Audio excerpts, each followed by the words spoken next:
Let me reverse my question, Mr. President.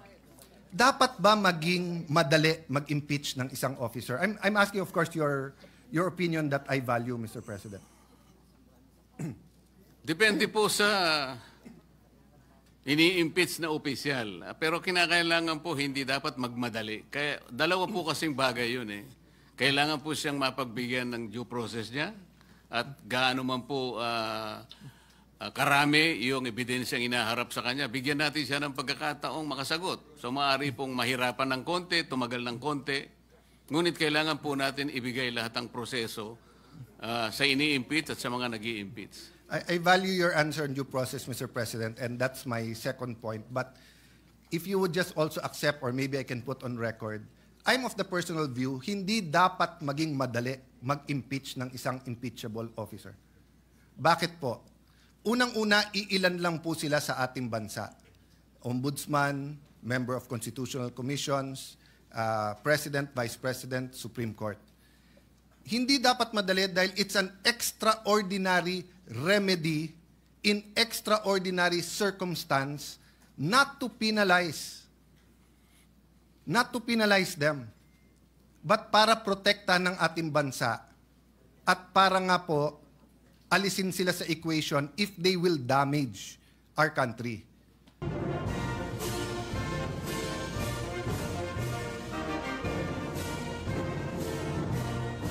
Thank you, Mr. President.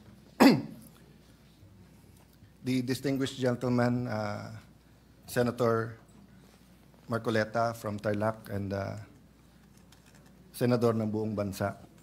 Sir President, initially I wanted to speak pagbotohan na po, but very interesting po yung question na bringing up ni Senator Lacson.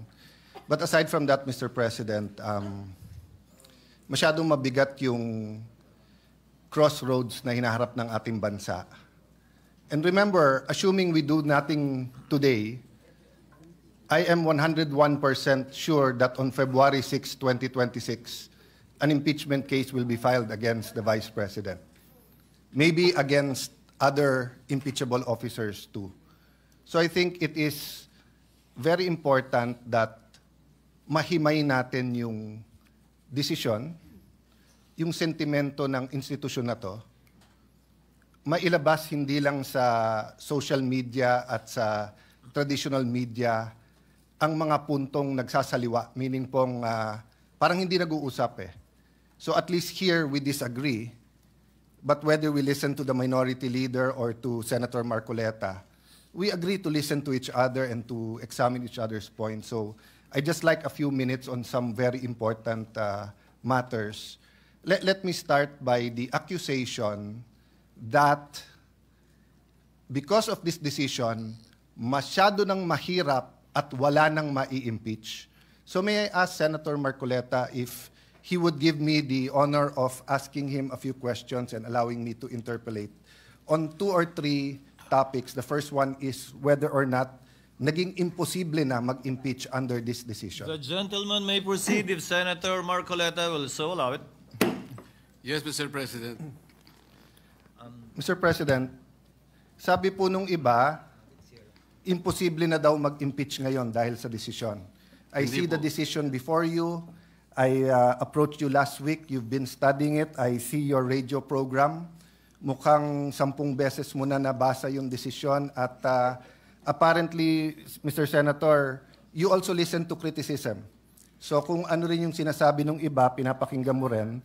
In your view, may I take note first, Mr. President, that I am glad that the Senator made a distinction na he is for the rights of everyone. He was adopted by PDP and ran with a particular party, but he is not a member of the Duterte bloc.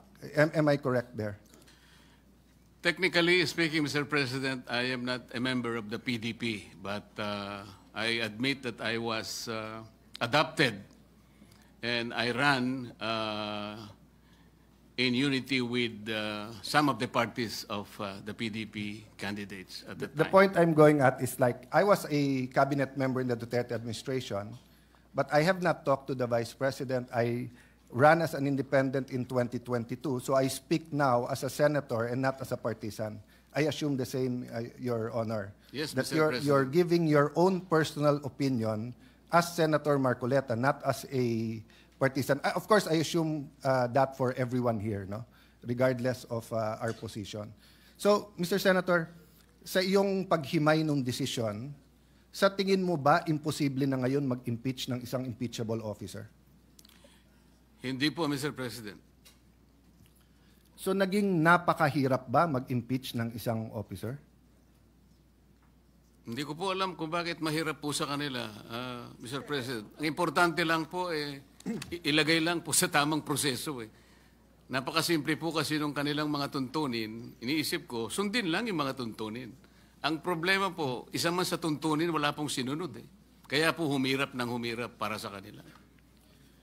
So, Mr. President, I'm glad you mentioned tamang proseso. I think the way the Supreme Court said it in page 95 of the decision, there is a right way to do the right thing at the right time.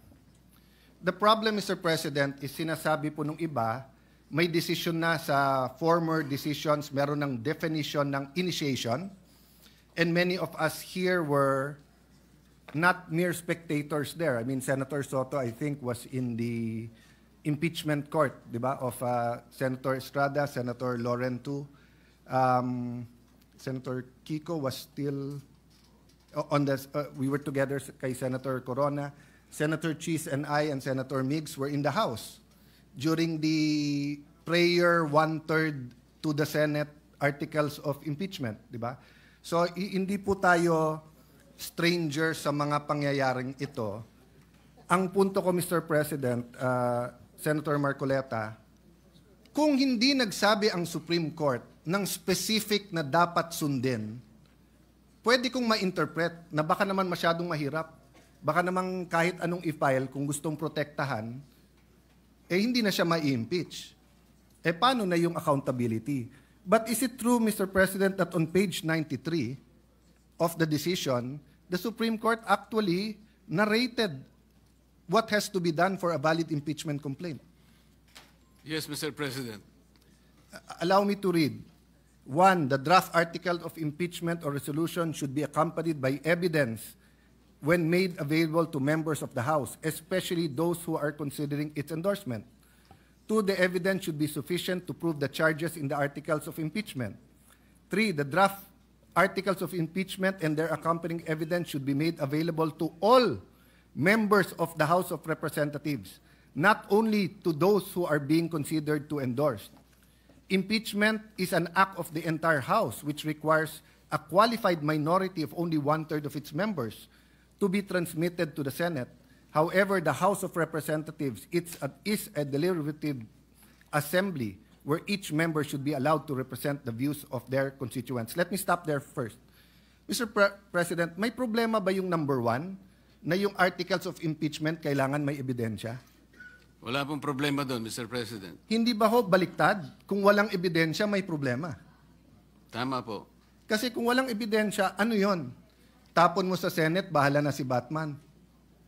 So precisely tama ang Supreme Court that even if 1/3 endorse or file, dapat may ebidensya na. Let me go to the second part. The evidence should be sufficient to prove the charges in the article of impeachment. Mr. President, tama po ba na iba po yung sufficiency at iba din po yung quality or yung burden of proof? Di ba? Opo. So halimbawa po, sa piskalya, hindi po kailangan sa piskalya beyond reasonable doubt. Probable. Kailangan lang that there is probable cause that a crime was committed and there is probable cause that the accused committed that crime. Yes, Mr. President. So in the same manner, hindi sinasabi dito sa 2 na kailangan mo ipresenta sa mga congressman lahat ng testimony, lahat ng ebidensya. Ang kailangan lang, if you assume the evidence to be true, it will be enough to convict. Tama po. Because if not, then sayang lang ang oras natin sa Senate.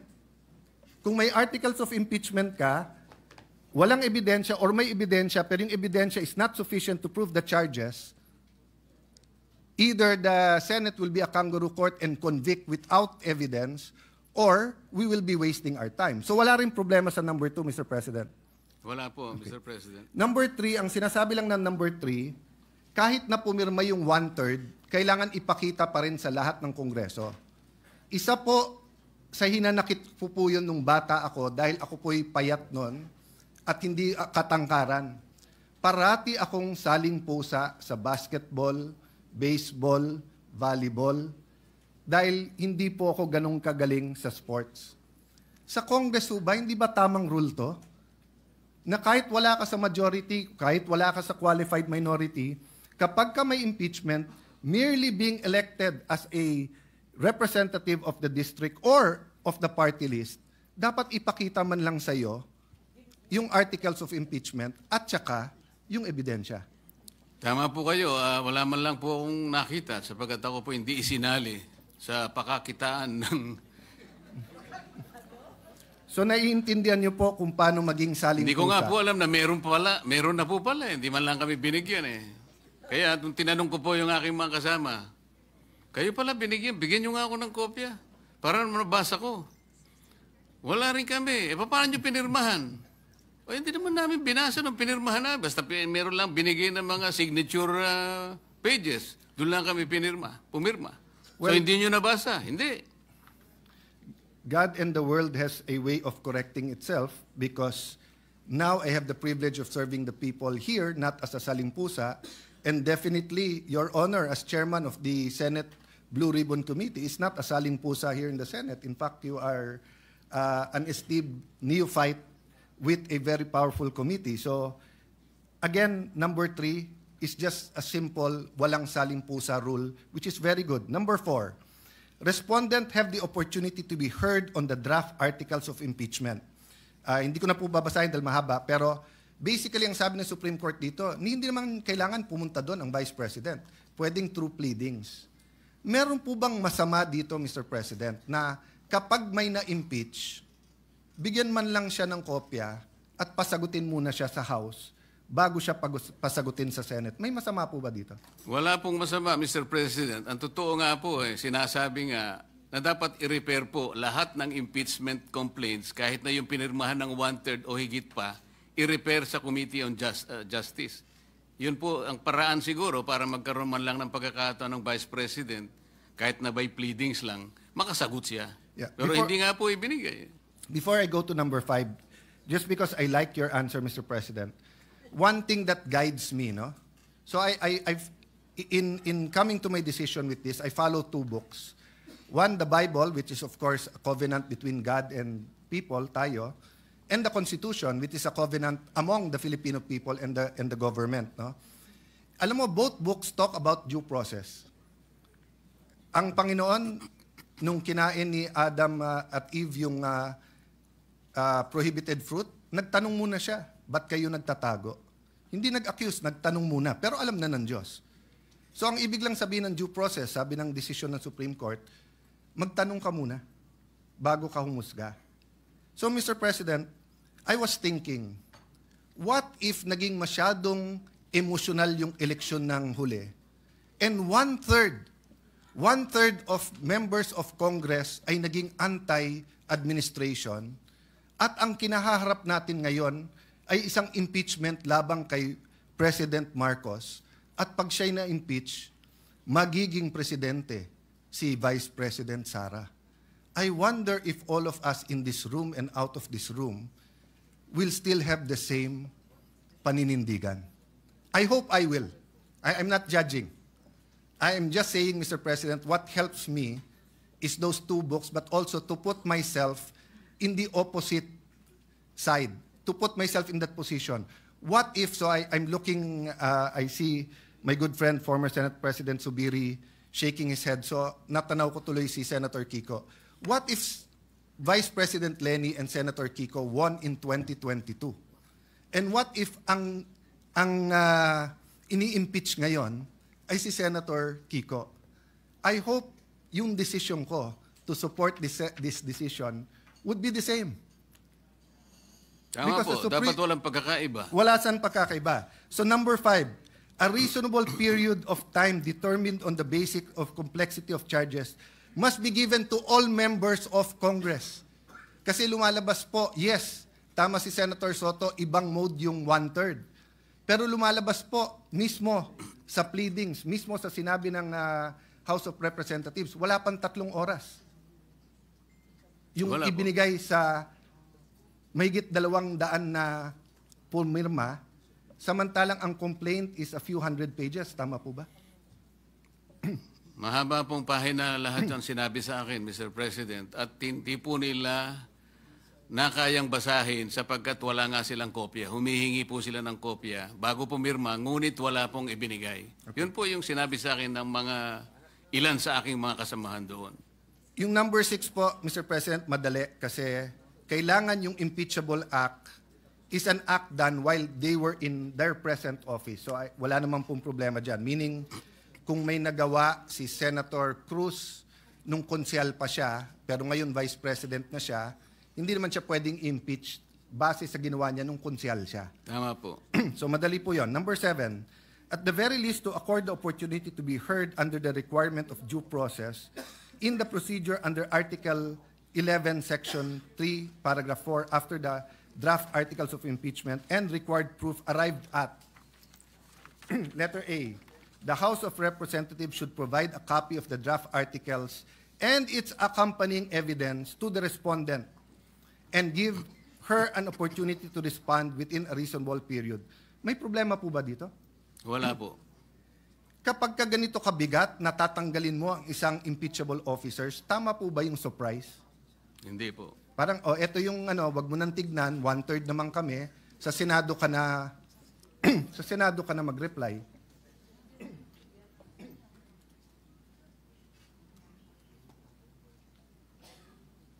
Letter B simply states that all members, again, it's the walang saling pusa. So, Mr. President, in other words, it is not true that it is now too difficult. Sundin lang yung page 93, 94.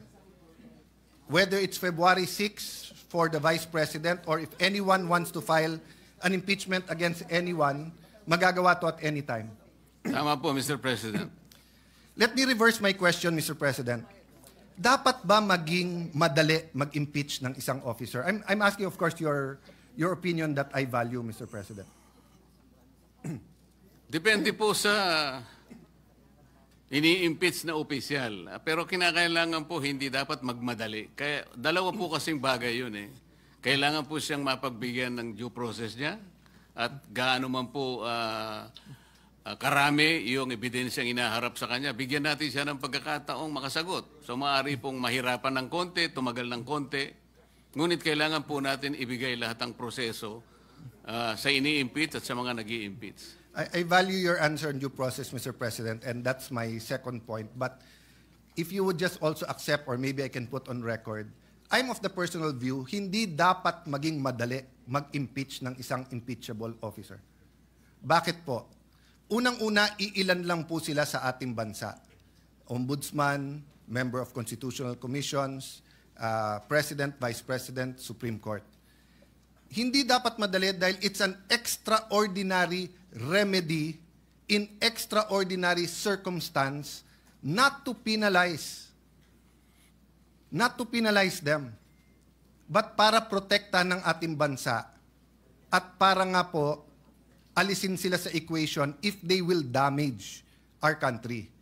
So, the difference po with this impeachment sa iba, at least the impeachment of President Estrada, President Arroyo, and again, may I be sensitive especially to my friends here who are of that administration, was with us, against us, or like Senator Jinggoy and Senator JV.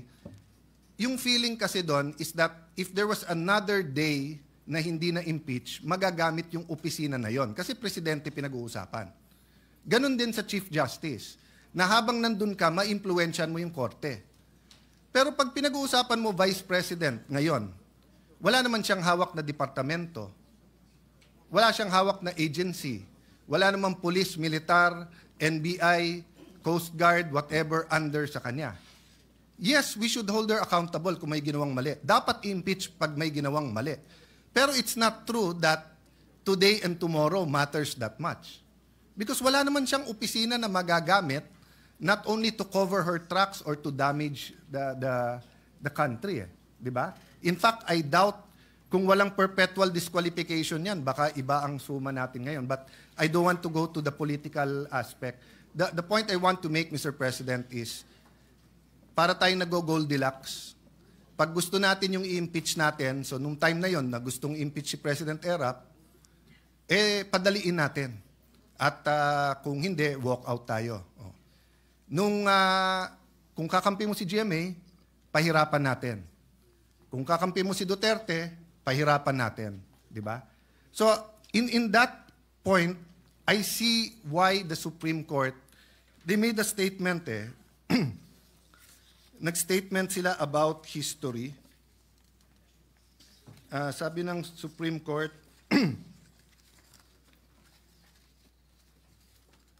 ito po, sa page 94, we understand our history. We have learned that in the past, momentary desires to do what is convenient and concede means to ends have inadvertently created precedents that weaken the succor of law for those who dissent, or those that are society's margins, or those who have fallen out of grace from the powers that be.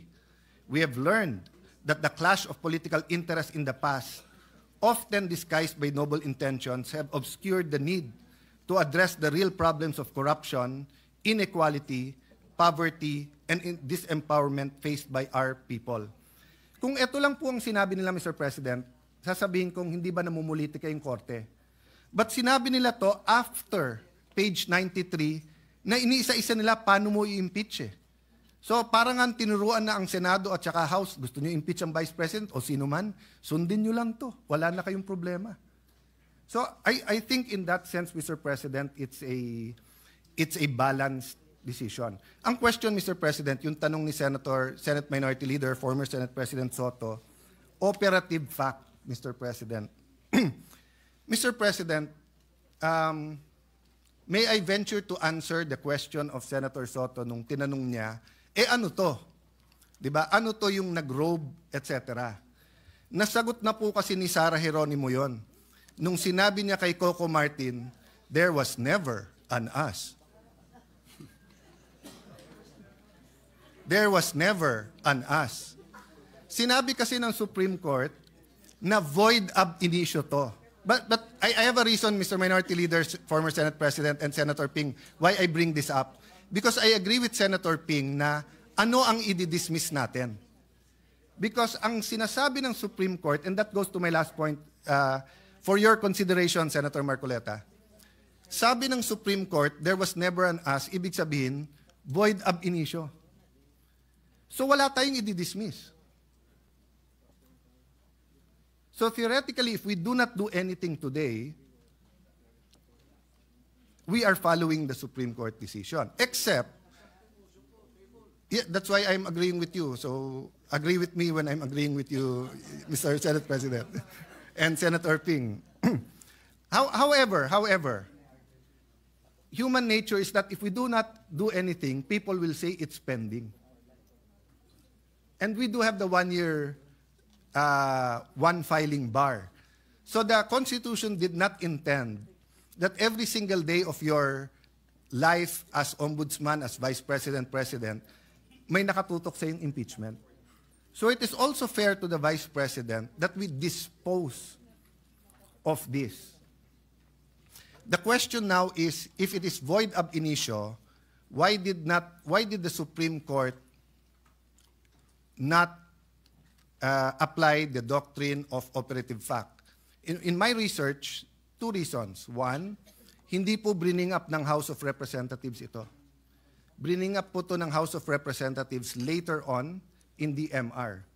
Number 2, there is a rule that kapag ka magkakaroon ng injustice or may ma-oppress, hindi pwede yung operative fact. So since my finding, please correct me, Senator Marcoleta, if I'm wrong. Since my finding po ang Supreme Court na sinircumvent yung 1-year bar, hindi ka ngayon pwede mag-operative fact. Kasi para mo ni-reward ngayon yung circumvention. Am I correct sa Yes, pagkaintindi? Mr. President, because the doctrine of operative fact is based on equity and fairness. Wala pong equity talaga eh. Hindi po sinunod ang mga tuntunin. So, sa umpisa pa lang, nagpalusot na, kaya hindi po pwedeng gamitin yung operative fact. I see former Secretary Jeremiah Bellica in the crowd. Sa ease of doing business na si Majority Leader and si Senator Ping, I think were the sponsors, di ba, or the authors of the law. I don't know kung, ang alam ko, covered ang Congress doon eh. So kapag ka 10 days, at kasi ministerial yung sabi ng Supreme Court eh. Kapag ka nag-file ka ng impeachment, yung 10-day, 3-day, ministerial yon. So even if you do not consider it archived, if you apply the ease of doing business law that Secretary Jeremiah Bellica used to very much push in government, you would come to the same conclusion. Eh. My point is, Mr. President, we'll never come out with a perfect decision. People will disagree. That's why I agree with the statement of the IBP na ang kailangan sa Constitution ay hindi agreement, kung hindi adherence. The North and South of the United States did not agree on slavery. That's why they fought a civil war. Because they had to see who will adhere to this Constitution, who will treat this piece of paper as a living soul and a covenant of this country rather than just a piece of paper. And grabe po ang devastation sa United States. Buti po tayo nagdidebate lang. Buti po tayo yung dugo ng ating mga bayani ay minsan lang po inalay at ngayon nagdidebate na lang tayo sa desisyon na to. Pero kung hindi natin susundin ang Supreme Court decision and we will court a constitutional crisis, we will tear the Constitution apart because, Mr. President, this is going to second to the last question. May option ba tayo not to follow the Supreme Court? Wala po, Mr. President. So it's for academic discussion and for criticism, for enlightenment, and trying to influence the court na masama decision nyo. In accordance, I respect the opinions for those who think na masama yung decision. But in actuality, as an institution, we have to follow, hindi po ba? Tama po, Mr. President. Is the gentleman a member of the Commission on Appointments? Wala pa po yatang ini-elect. Hindi, kasi may decision ng Supreme Court kung paano hati-hatiin yung membership ng CA. Kung hindi rin natin susundin yung decision ng Supreme Court sa impeachment, wag na rin natin sundin sa CA. What about sa sweldo ng mga senador? Di ba, sabi sa konstitusyon, sa mga batas, hindi tayo pwede magpasa ng batas na makikinabang tayo. Tama po yun. So kung disagree tayo, wag na rin natin sundin dahil mas mataas na sweldo yon. Kailangan po kasi palagi nating isasaalang-alang kung anong sinasabi ng desisyon ng Korte Suprema at hindi yung sarili po nating nilalayon o sarili nating interes. Correct po ba? Especially when we disagree. Madali kasi magsang-ayon pag we agree eh. Tama po. Maraming magsasabing nag-uusap tayo through microphone but we agree on many things. But mas mahirap when we disagree. Tama So, po. Mr. President, so since we disagree slightly on dismiss, would the movant, the distinguished senator, consider na ma-amend yung motion that the Senate obey or follow or anong tamang salita na acceptable sa minority, the Supreme Court decision? Because if the motion is to obey the Supreme Court, so if the Supreme Court reconsiders, the motion still carries, then we will follow. If they don't, we will still follow. And right now, sabi naman nila, it is immediately executory. So as far as I'm concerned, it doesn't exist. But I agree with the gentleman, there's some action that is wanting eh. Kung hindi, it's there floating in the air. Anyway, I leave that as a question. There might be some people who want to interpolate, Mr. President, but may I offer that solution. We are allowed to amend, to propose an amendment to any motion if the movant agrees. I am amenable to an amendment, Mr. President, like moving it to send it to the archives. Like, we will have the same result if that is the case. And I will be pleasing Senator Soto if I do that. What is the pleasure of the Honorable Soto, the distinguished Minority Floor Leader? Thank you, Mr. President. It grieves my heart to disagree. I think I'd rather call for the previous question, a motion to table. It has the same effect, and you can bring it up anytime. But we did not say that we did not follow the Supreme Court decision. It will not. It will not say that we archived as the interpretation of the Supreme Court is kung ano yung word ng archive. Iba yung archive nila eh. Hindi pa nga adjourn, archive na sa kanila eh. Hindi ba? Hindi pa tapos yung session eh. Hindi naman ganun ang archive sa atin. Sa kanila ganun. Iba yung rules ng Congress eh. Iba yung kaysa sa rules nila eh. So, hopefully, baka pwedeng we can find a middle ground between the proposal of Senator Alan Cayetano and my motion to table, which has a higher precedence than the motion to dismiss. But, Mr. President, that is not consistent with the immediate character of the decision. The decision says it is immediately executory. A motion to table, hindi po immediate yun eh. Tsaka sabi nga ni Senator Cayetano, somehow, there should be some action. The people are waiting for some kind of a closure before this chamber. Because that particular decision is directed to no one but to the Senate, Mr. President. Sir President. Before the chair recognizes any member, the parliamentary status is that a motion was made by the Honorable Marcoleta, which he is willing to amend, and a higher order of precedence motion was made by the Honorable Minority Floor Leader. Both are pending, and to afford time for both the Minority Leader and the original movant to perhaps consider and find a compromise as agreed upon earlier, can we proceed with the interpellations and interjections, manifestations, if you will, Yes, of the yes. other members who had manifested to so interject and make known their position through a manifestation or interpellation? Yes, Mr. President. Thank you. Therefore, I withdraw the call for the previous question, and then allow that to proceed. But then again, just a point of information for our colleagues.